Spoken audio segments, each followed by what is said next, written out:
Okay, so I'll do the presentation, but over to Sophie, and I'll get the presentation up and running and share my Wonderful. screen. Thank you, Rakesh, for being once again my lovely assistant with the presentation. Hi, everyone. I'm on a mobile internet connection in the middle of nowhere, so that's why I'm just a photo and a lost voice. Yeah, so today I'm going to speak about foraging and foraging the permaculture way. Here we go. So yeah, I think it's something that has a long history. And I think it's probably something that's become more popular again now. Under lockdown, a lot of people have been reconnecting with nature and kind of thinking about survival skills and, you know, getting back to the wild. And yeah, while foraging, I think, can be a very fun and rewarding thing. And maybe just define what we mean by foraging. I would say, yeah, searching for something edible or medicinal, possibly in a wild place, possibly anywhere, maybe in marginal land. And yeah, I think there's something exciting about that connection with nature, going out there and recognizing plants, finding maybe something you can eat, something that's a medicine, that kind of like hunting, the kind of childlike joy of going out and searching and finding something in a magical place. And I think, yeah, there's a lot of amazing things about it, but there's also a kind of more worrying side. I think there's the safety aspect of it, that it's something that shouldn't be undertaken without considering that. And there's also the ethical considerations, because I've seen a lot of information, you know, about how you can get rich getting all these amazing things from nature, and how we could feed ourselves from going to these wild places and taking all this abundance.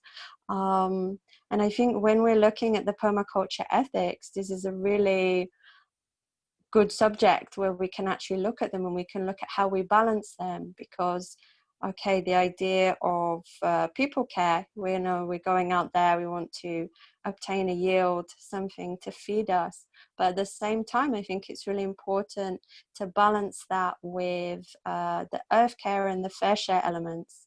So we want to look at, you know, how can we interact with nature, and how can we learn from it, and how can we appreciate these wild foods that we could find, you know, which are very valuable. There's a lot of amazing nutrient dense food found in wild places, things that are in their original wild form that are very powerful, that can really nourish us, can heal us.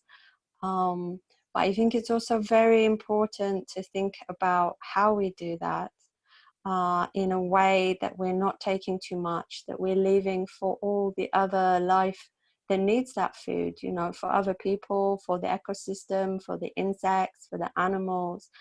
And yeah, I think these are all things that maybe we overlook. So yeah, what I'm going to just look at now is kind of how we can use some tools to do that. So a couple of tools for helping us to be safe, to be aware of what we're taking, and yeah, to think kind of through this about the principles. So we can see there's obvious use of observation, obtain yourself a yield, use edges and value the marginal. And what I want to look at also, rather than just kind of recommending specific plants, is how we can work from the pattern to the details. So kind of understanding patterns and how they can help us kind of have an overall understanding to kind of sort through information and then get down to the specifics.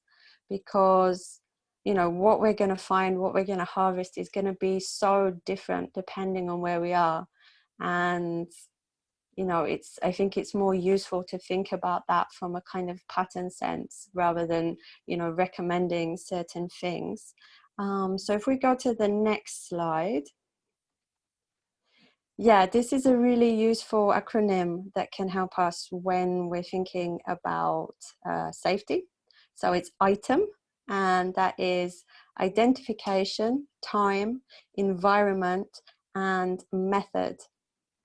So what we want to think about in terms of identification, I didn't have time to add any here, but a really good, obviously when you're going out and trying to find plants that maybe you don't recognize, is you want to have a really good identification of them. So you want to think about, do I have a good book? Am I going with someone who knows the plants? What about using a plant ID key?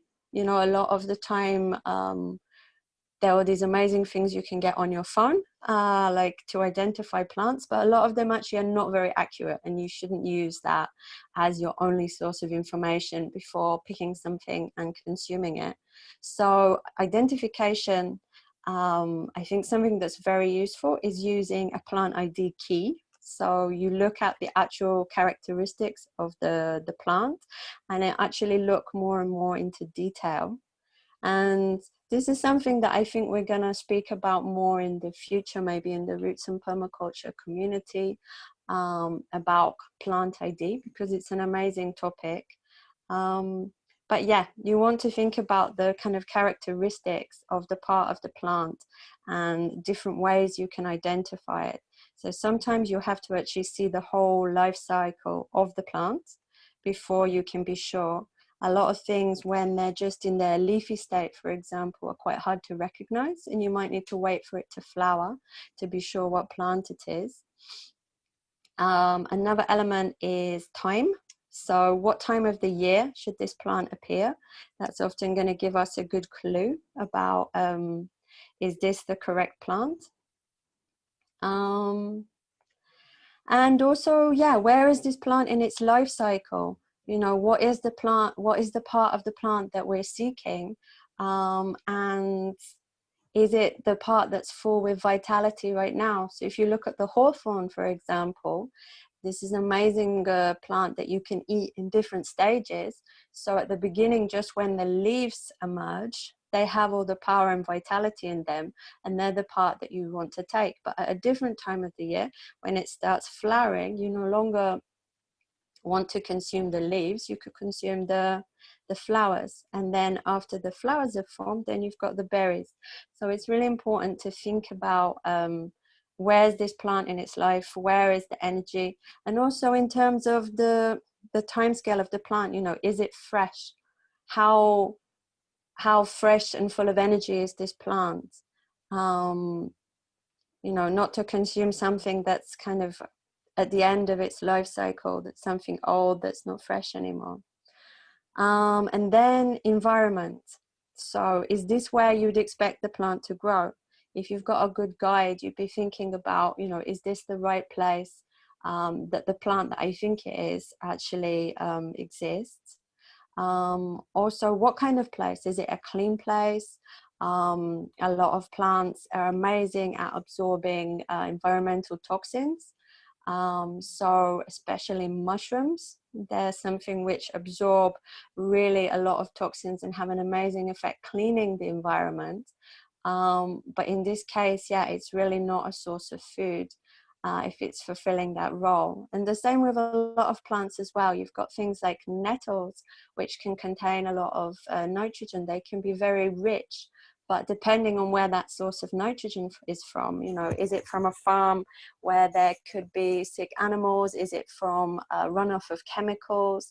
Can there be like heavy metals in the marginal land where maybe you're looking for these foods? So this is really important to think about, what is the general situation. So you need to really observe and think about that. And then also, what kind of place is it? Is it appropriate or legal to take from this place? Is it a protected, endangered ecosystem, private land? A lot of the time, yeah, there may be something that's edible. We may have a right to walk there, but we really need to be sensitive to think about, is this environment, is it at all suitable to take something from them? And then the method, how can we collect this without damaging the plant? So in a lot of ways, we need to be sensitive, not just ripping out a plant by its roots, but thinking really about which is the part of the plant that we want to take, and how could we take some part of it without destroying the life of the whole plant. Because yeah, we have a need to eat, but yeah, the plant also has a need and a right to live. And there's no, as well as not taking more than we need, also to take it in a way that is sensitive. If we go to the next slide, there's another tool that's useful. So, by the way, the method is also about the method of preparation. So some things Yeah, are quite toxic in one state, but then if but by processing it in a particular way, you can actually make it available. Also, time, the other thing that I normally introduce around time is it doing what you're expecting it to do at that time of year? So if the books are telling you it should be flowering in May and it's flowering in July, you want to question why. Why is that? What's going on? Is it really the right plant, or is there some environmental reason as to why this is flowering late or whatever? So that's the other thing to remember when it comes to items. yeah, that's really important. And that's another reason why, yeah, it's really useful if you're observing plants to go to with someone who's got local knowledge, because in different kind of ecosystems and microclimates, there may be a legitimate reason why the plant is flowering or in a different part of its life cycle at that time of year. But yeah, as Rakesh said, it might be an indication that it's not the plant you think it is. And yeah, with the preparation, you know, these plants often, they're very nutrient dense and they have a lot of vitamins, minerals, healing compounds in them. But at the same time, a lot of those things should only be consumed in a small quantity or should be prepared in a special way. So yeah, it's very important not to just kind of walk around sticking things in your mouth and thinking, you know, wow, everything's just possible to try and eat, because there are some things, yeah, that only in a very specific way are edible, and otherwise, yeah, you can have a lot of problems. So yeah, this is another tool that I think is very useful. Like, it's often used as a design tool in permaculture when you're surveying a place. So it's DAFO, and you're looking at this case in the plants around, and you're saying, okay, is it dominant? Is it abundant? Is it frequent? Is it occasional? Or is it rare? And yeah, when you're going for a walk and foraging, I think you don't need to be like super formal about this, you know, like writing percentages in a list. But as a kind of just having that as a tool in your mind, I think it's really useful, like observing in the place you are and kind of looking at that plant. If it's something that you just hardly see, you know, like maybe a medicinal herb that seems to be very rare in that place, then you want to really think, okay, do I have any right to take this? Because if I want this plant to continue, it needs to finish its life cycle, it needs to seed and to be able to continue to grow in this place. Whereas on the other hand, if you find, you know, you can find some places that are completely overrun by nettles. Foraging is also a pretty nice way to deal with things that are considered invasive plants. So when you have like a marginal land or a damaged ecosystem, you can find that, yeah, there's kind of like one plant that's completely dominating.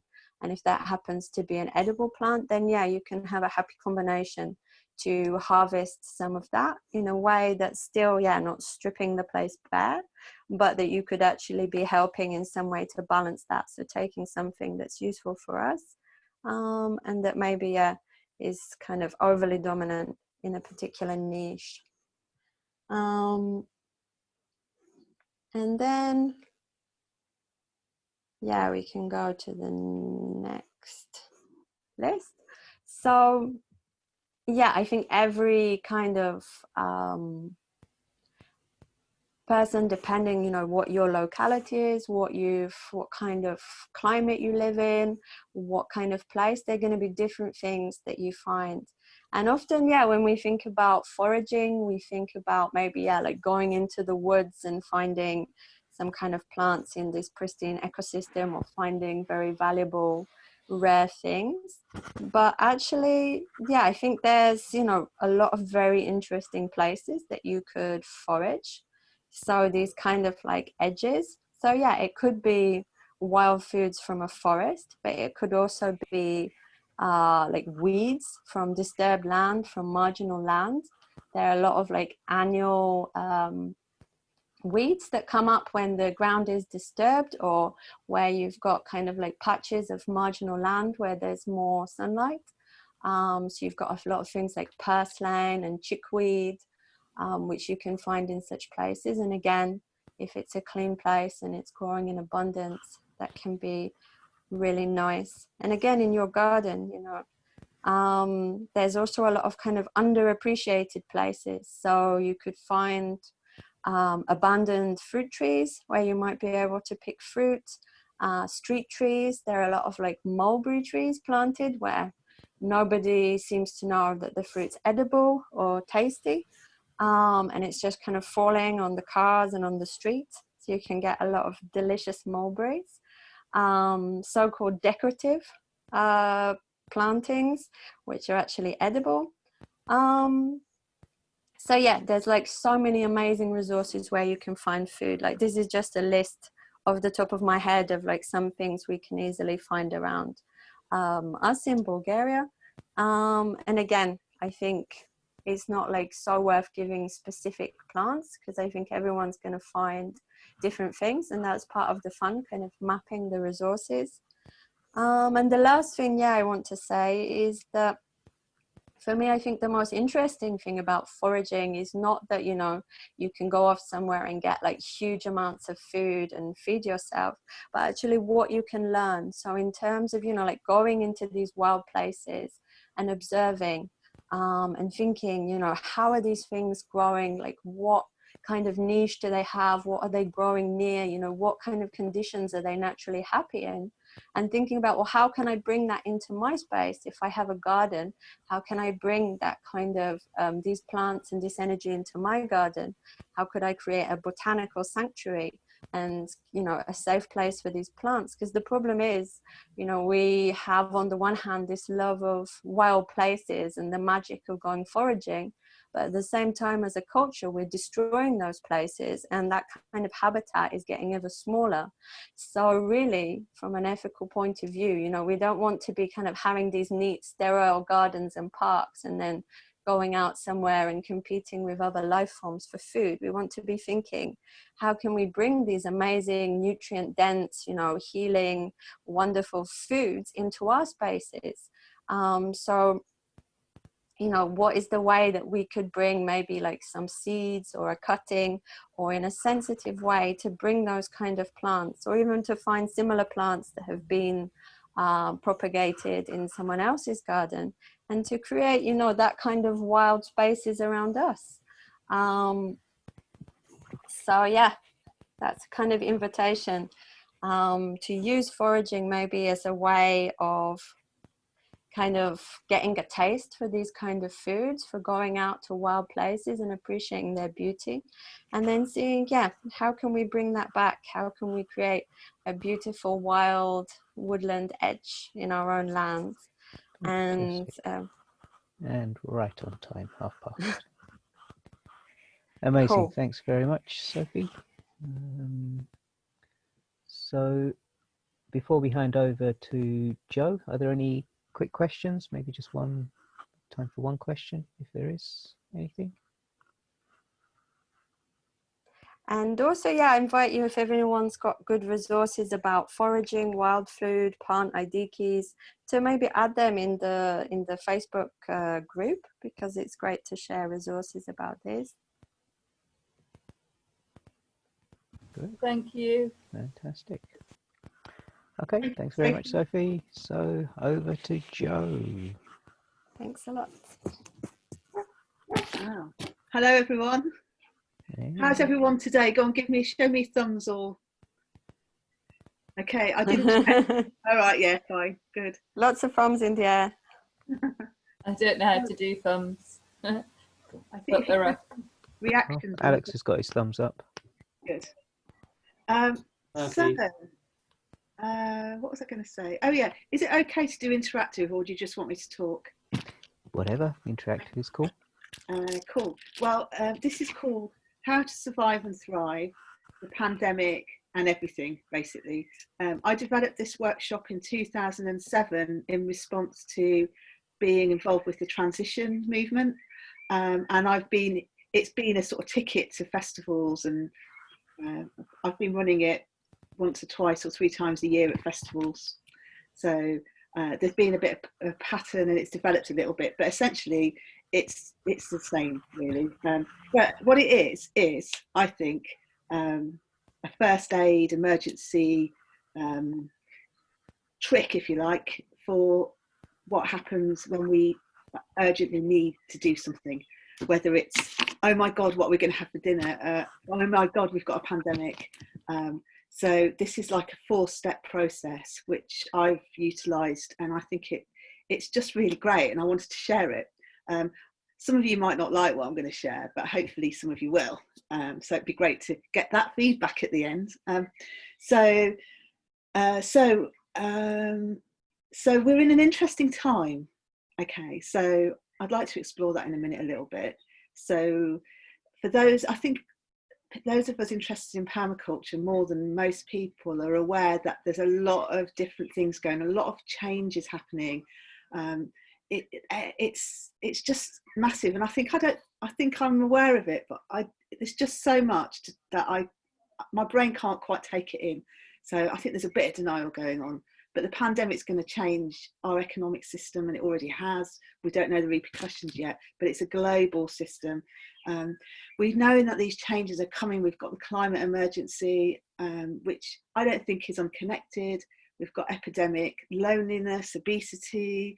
There's just so many human issues on the planet right now, and I think that they're all connected in the sense of that I believe a disconnect with the natural systems. But then I've been thinking, why are we disconnected from the natural systems? Why would people choose to do that? And so I've been thinking along those lines recently. I've trained as a therapist as well as a landscape architect, so I've got these 2 really lovely skill sets. And a life coach. So all these things sort of merged together in this sort of package, if you like. I used it as a diploma project when I did my permaculture diploma. Okay, so can I share a slide, please, Rakesh? Would that be all right? Oh, have you gone? Do you not have permission? Multiple, one participant can share at a time. Two slides. Who can share? All participants can share. All right, so you should now have permission. Right. You can start sharing on so no one else is. Yeah, no, you should have permission now to. Everyone's going to see all my crazy things. Right. Oops. How do I do that? Control F5 if you're on a Windowsy type machine. No, I'm not. I have no idea about Mac. Anyway. Sorry. Okay. Right. Just thought, because of breaking it up a bit, a nice little slide. So I put that to my daughter sitting on a hammock in our garden. And we've got a really nice permaculture garden. It's very edible. Anyway, so there's a 4-step process, and the first thing to do, and I'd like you to interact with this if you want to, is the most important thing in permaculture. Anyone want to shout out what that is? The fundamental skill? It could save our lives. But what's the permaculture fundamental skill? Begins with O. Anyone? Observation. Yes. Okay. So if you stand up, there's a way we can observe ourselves, and I learned this through doing kinesiology. So if you can stand up, that'd be great if you want to take part. And I'd like you to close your eyes, and this is really important part because it's about noticing where we are. And the key to this emergency first aid kit really is about being calm in whatever turns up, and then using our permaculture design tools to solve problems. So we need to be calm to get into that creative space. So just see how you're feeling right now. So close your eyes and take a breath, and just notice where your breath is. Is it in your belly, in your chest, or your neck? And if you just put your hand there, I've just rushed from my work gardening, and oh, not too bad.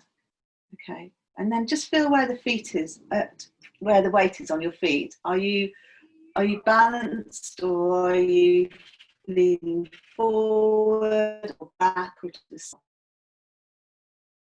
So I know I'm leaning forward and I'm not very grounded. Okay, but that's fine. And then take a deep breath. Okay, so anyone taking part want to just say how they're feeling right now, where they are, where their breathing is? Any part of that? Julie, you going to come in? Yeah, I'm good. Good. What did you want me to say? Where is your breathing? Well, I love to start with my breathing low down, then bring it up. That's generally what I like to do, because that reminds me of how much my head needs. Okay, so thank you. This first stage is called observation. So we notice where we are. Are we feeling anxious? Are we feeling scared? What's the feeling? Are we feeling empowered? Are we feeling brave? Are we feeling angry? So that's the most important first step. And then this is sort of a measuring thing as well. So at the end of the process, we measure again. Okay, so then we work out what the problem is. So I'm going to go on to my next slide. Right. So you can see it's 4 steps. So the next step is, what's the problem? So what is the problem? What is the problem? Okay, the pandemic. What's the problem with the pandemic? Anyone want to join in? Tiny little discussion?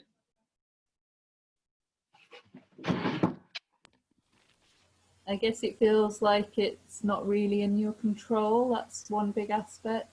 Interesting, yeah. So something that's really out of control. It's happening somewhere else that we can't. Yeah. So Far away. also the fact that you can't see it is a bit more scary as well, because you don't know where it is, where it could be. Yeah. Okay. That's one. Great. Okay. So finding out what the problem is we want to solve is actually the longest bit of this process. It can take, I don't know, I've done this with lots of groups, and it can take 20 minutes, half an hour, but then the other bits are quite quick. So it's worth spending a bit of time, because we need, once we work out what the problem is, we want to work out what the solution to that would look like. So one of the most common problems is that people are scared. This happens more than half the time when I run this workshop. The food's going to run out. There's no food. Okay, that's one of the things people are worried about.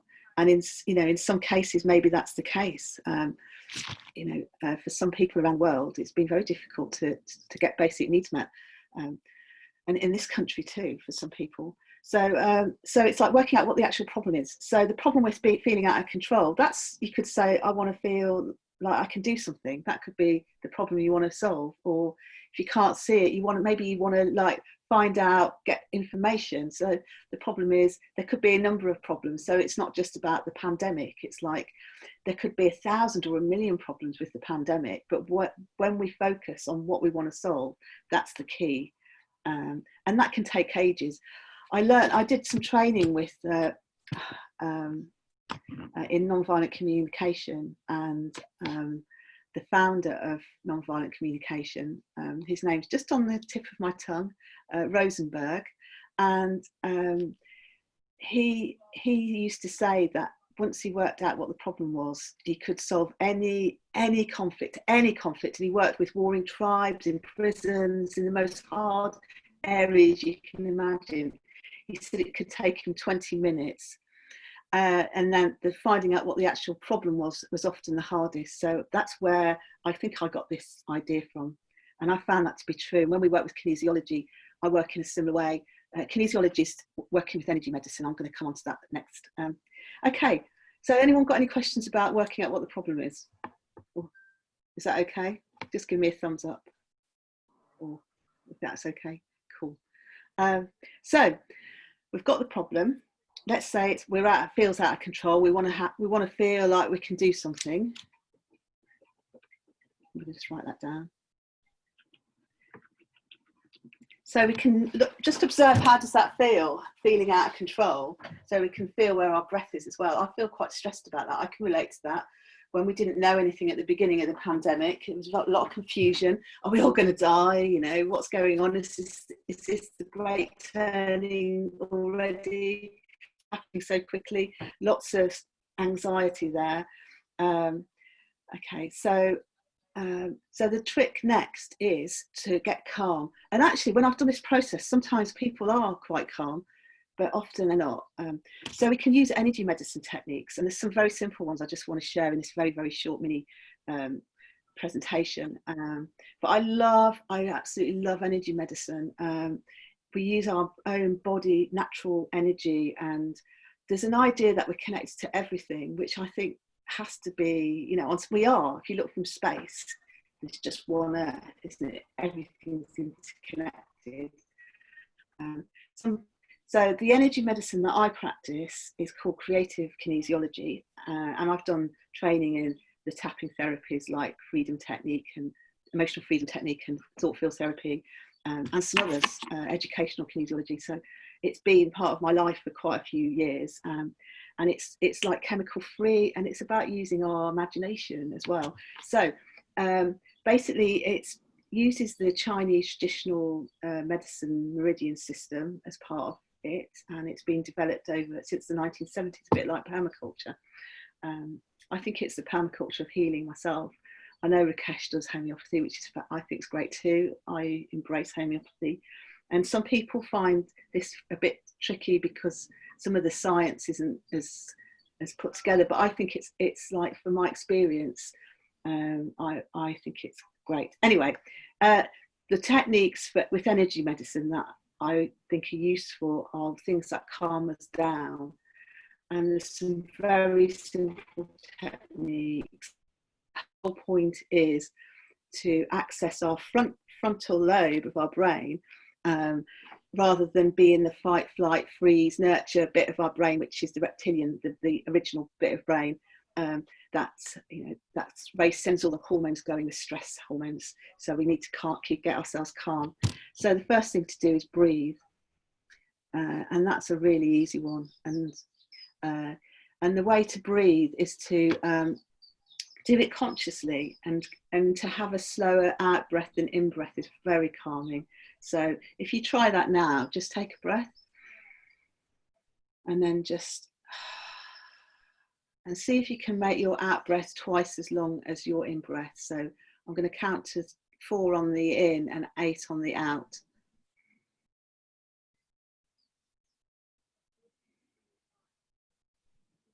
Yeah, that feels good.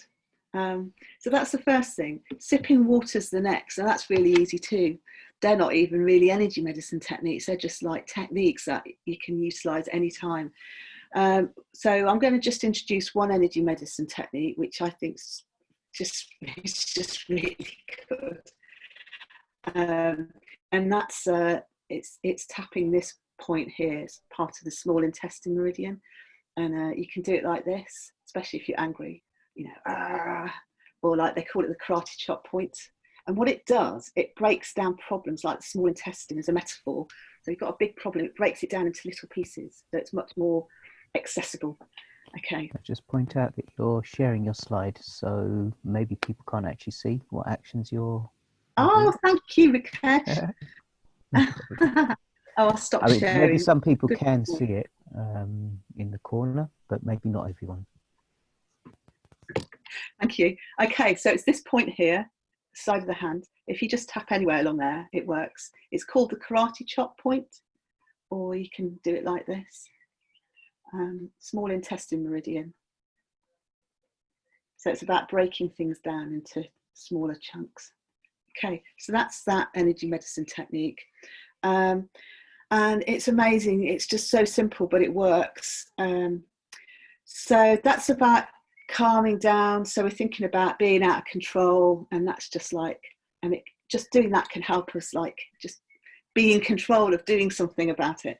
Okay, and then we do the really neat bit, which is apply permaculture principles to a design. So anyone got a favourite principle? Anything? Mine keep changing. I think, actually I haven't think what's my favourite at the moment. I always love waste is an unused resource. That just blows my mind, because there's so much waste in our culture, but it's all a resource for something. Alternatively, waste is a form of pollution if it's not being used as a resource. So the thing is to take any permaculture principles. I'm working on creating some principles for resilience, which that's one of, because I'm really into home permaculture as a thing, including foraging in the garden. So we feel like we can do something is like the goal for this. So with that principle of waste, what we can't waste time and energy worrying. Let's do something, you know, let's feel like we can do something, which is, so that's one thing, you know, we don't want to waste energy and time, which is a resource. So there you go, that's one application to that goal. I could use another principle. So one of my other resilience principles, which seems really relevant to this, whatever we work on, is about being more local. Local resources meet local needs, or celebrating the local.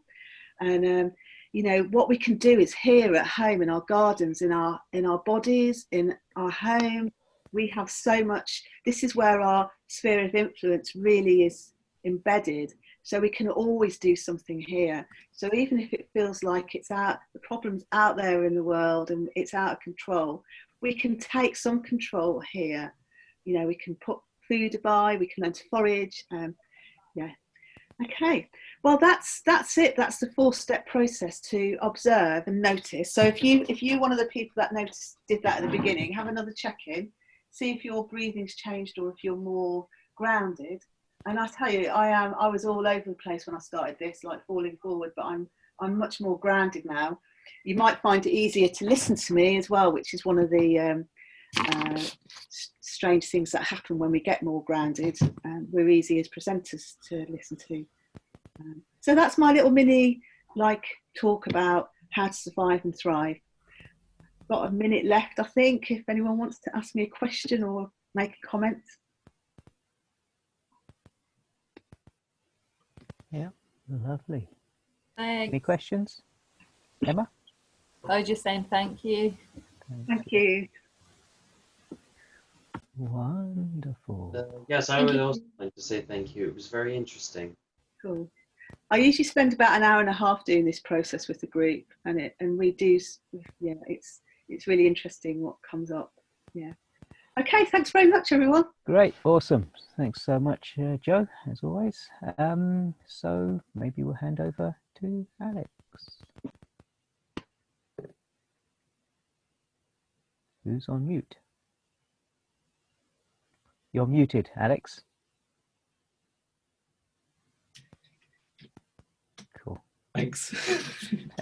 Would somebody be able to give me 5-minute warnings every 5 minutes? Okay. Is it okay if I send it in the chat, or do you want me to actually vocalize it?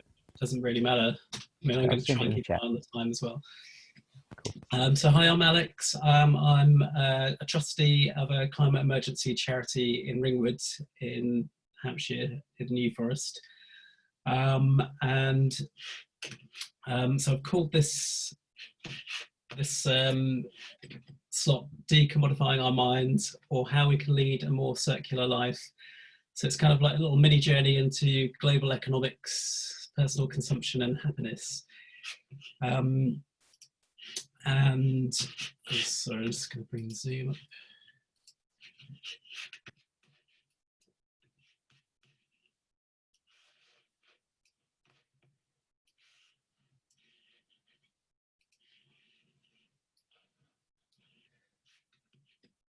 So yeah, the thing that prompted me to sort of choose this as a topic was at the start of the pandemic, I heard that Amazon were making $33 million an hour in literally like I think the first month of the pandemic they made $75 billion. And it just set me off thinking about consumption, the global economy, and how that's tied in with climate change. So the first thing I want to touch on is this idea of experiential versus exchange value. So there's an Oscar Wilde quote, which is, "A cynical person is someone who knows the price of everything but the value of nothing." And you can that's kind of almost cuts to the heart of the problem of the climate crisis and the global economy, and how economists see things. Like we've kind of got what Naomi Klein calls an extractivist culture, so where we're just robbing nature and seeing no value in it whatsoever. So an example would be, say, a mountain near a village that supplies the water, and then you get a big business or big corporation comes along that just destroys the mountain for minerals or something, that sees no value in the mountain itself, and the villagers see the value in the mountain for its beauty, for the water it supplies. So that's the kind of extractivism. But I'll come back to that later. So I'm just going to share my screen. Oh, no, I'm not.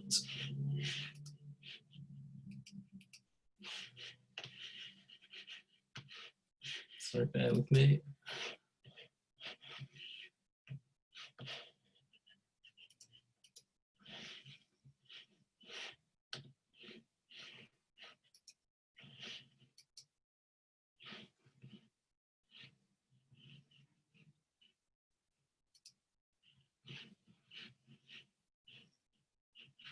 Can you see my screen? Oh, here we go. So yeah, just touching on exchange versus experiential value. So we all know exchange value. It's everything, almost everything apart from fresh air has become a commodity. So it's when something acquires a market price, what it's worth in exchange for something else, which is usually money. But experiential value is a different kind of value. So it's, for example, a joke, or watching a sunset, or nurturing a plant from a seed. And all three of those things have an enormous amount of experiential value, but no exchange value whatsoever. And just for an example, in many countries, blood donors give blood, and they give it free of charge because they feel compelled to help people. But in some countries, people are paid for giving blood. So just as a question, where do you think more blood is given? In the countries where people give voluntarily, or in the countries where people get paid to give blood?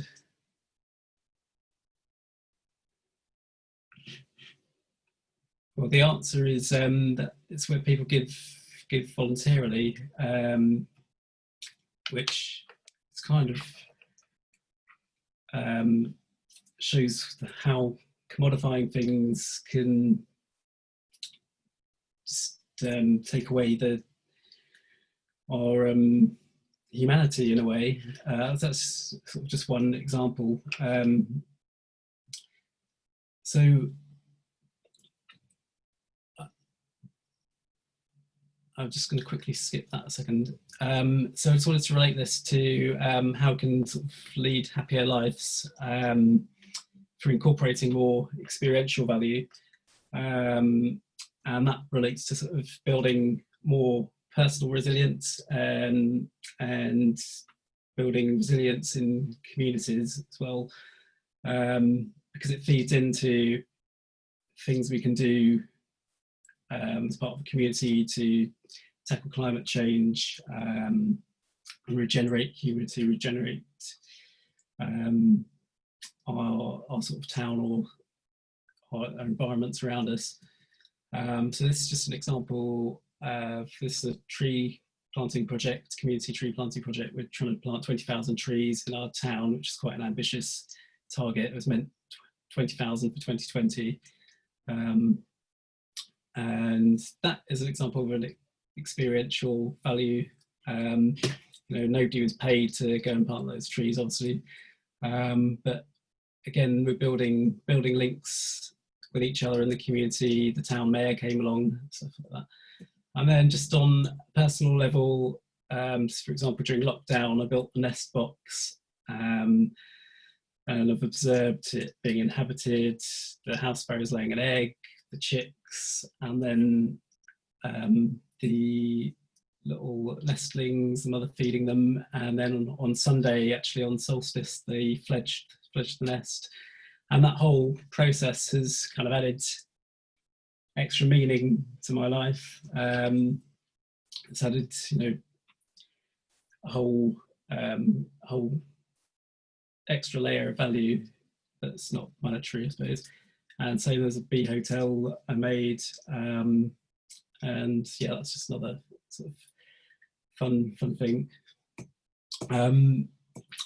So I just made this little interactive exercise just for people to write down. So it's just a series of questions to look at our kind of patterns of consumption, what we value, and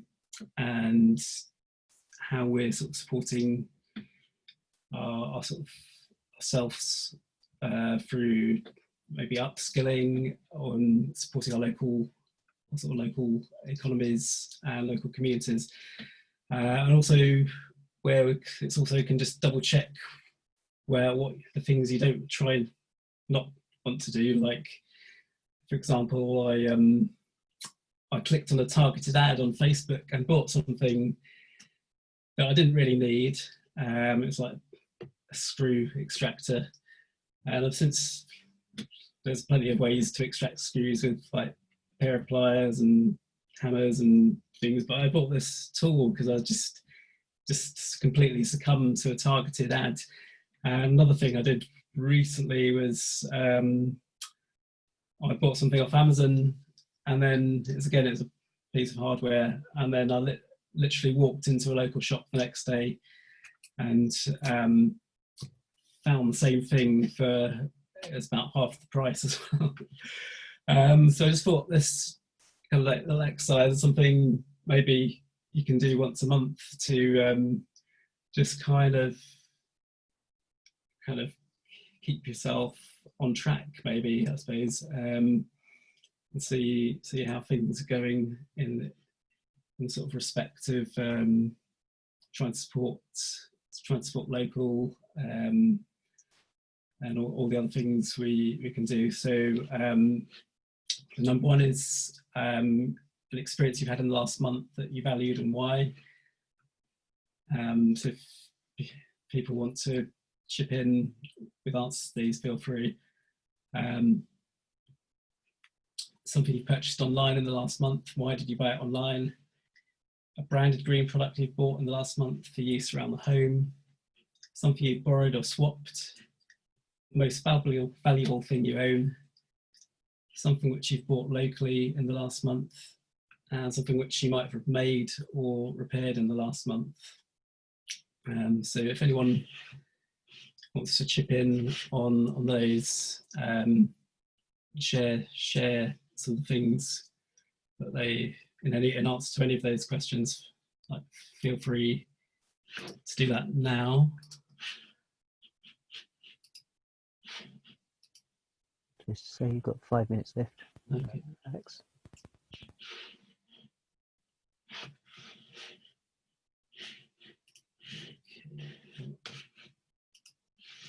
So I've actually lost my screen share bit.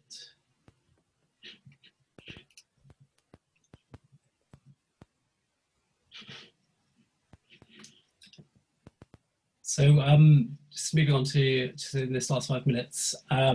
So I said at the beginning, it was this article on Amazon that kind of got me thinking around the sort of global economy how it might be post-pandemic as well. So just on in the UK, 44% of the UK's wealth is owned by just 10% of the population. So that essentially means that a lot of the money in our local communities is not actually going back into the local communities. It's being sucked out to shareholders in big corporations like Amazon. And so the solution to that is to lock it into our local towns and communities. And there are a number of ways of doing that. But it comes under the umbrella of community wealth building. So there's some examples here of community ownership, cooperatives, worker ownership, and other ways we can do that. And obviously just buying locally is the most obvious one, which I'm sure most of us do, but something that's easy to forget. So at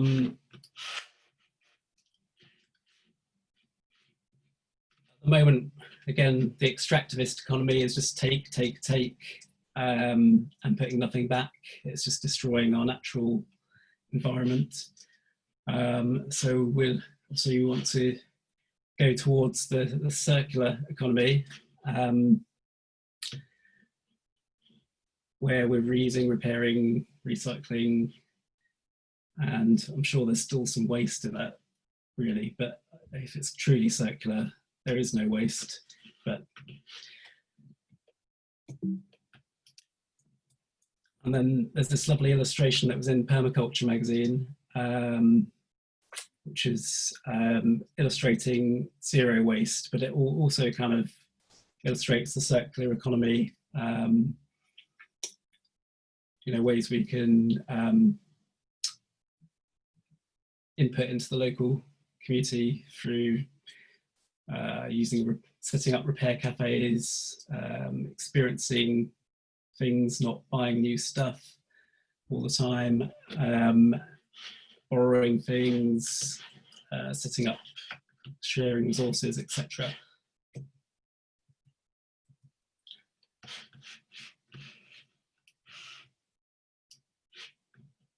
So I've already spoken about extractivism, and obviously there are human consequences to it as well. People being locked out of borders, people being exploited, and natural resources being pushed beyond limits, which we mostly are aware of, but it doesn't hurt to remind ourselves. So just to tie it all up, it's so we're staring kind of climate change in the face, and the changes have got to be pretty drastic now. They're sort of like talking about 15% a year to bring temperatures down to sort of pre-industrial levels. So we've got to reassess our relationships between us and the earth. So there's just a couple of quotes there. One's from Naomi Klein, and the other one's from the Greek economist Yanis Varoufakis, which is just talking about how all systems envelop us in their narrative, which is true of global capitalism. We're all conditioned, we've all kind of been born into it. So by taking a step or two back, distancing ourselves from it, trying to see how ludicrous it is, we can maybe keep in touch with reality. Wonderful. So, just written a few questions in this last slide of just things we can ask ourselves before we buy anything. Kind of like, do we really need it? Can you borrow or hire from your community? Can you replace something? Can you repair it, or you take it to someone in a repair cafe? Can you use an alternative to a product, like white vinegar for cleaning, around the house and sodium bicarbonate. Can you buy it locally with clothes? Can you get clothes from a clothes shop? So in essence, can we lead a more circular life? And if we do, it will make us more happy. Excellent. Thanks very much, Alex. Thanks. So theoretically we're in a break now, but is there any a question? Any questions coming up before we take the break? For Alex? So what's that Fat Llama app then? You just get it on your phone and it works locally for things you might be able to borrow or something? Yeah. I mean, people don't always. I think the Fat Llama thing. It's not always people sharing stuff for free. Although I think you can on there. So sometimes people just locally. Yeah, it's good for maybe finding something locally if you need to hire something or rent something. But obviously there are other kind of resources locally. You know. Oh, thanks. Okay, cool. So you got two choices here. Either, so first of all, thanks very much, Alex. Nice Thanks, presentation. everyone. So yes, we have two choices. Either you can take a break, or if you prefer, I can set up some, whoever stays behind, I can set up some little breakout rooms for whatever, the 8 minutes that we have left, or 7 minutes now. So that, yeah, you can just chat for about 5 minutes or something with whoever. So I'm going to stop recording at this stage.